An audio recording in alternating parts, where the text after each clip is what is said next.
দাদা সাহেব ফালকে পুরস্কার পাচ্ছেন মিঠুন চক্রবর্তী। শুভেচ্ছা জানানোর পাশাপাশি হালকা খোঁচা দিয়েছেন তৃণমূল নেতা কুণাল ঘোষ। তবে বিজেপি সাংসদ শ্রমিক ভট্টাচার্য শুভেচ্ছা জানিয়েছেন। পাশাপাশি তার দাবি মিঠুন চক্রবর্তী বাঙালির গর্ব। আর কি বলছেন তিনি শোনাবো। ভারতীয় চলচ্চিত্রের সর্বোচ্চ পুরস্কার দাদা সাহেব ফালকে পুরস্কারে পুরস্কৃত হলেন পদ্মবিভূষণ শ্রী মিঠুন চক্রবর্তী। সত্যজিৎ রায়ের পর আরেকজন বাঙালি আজকে স্বমহিমায় বাঙালির আত্মমর্যাদা স্বাভিমান নিয়ে প্রতিষ্ঠিত হয়ে গেলেন।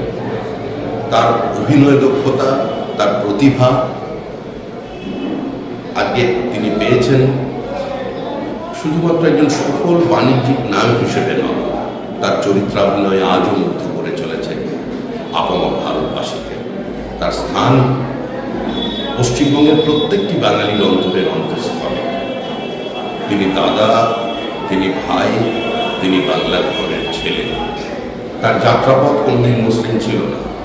সমর্পণ এবং সংঘর্ষের মধ্যে দিয়ে তার এই উত্তরণের জন্য আজ তাকে অনেক অনেক। আপনারা দেখছেন ইউএন লাইভ, বাংলা খবরের শেষ কথা।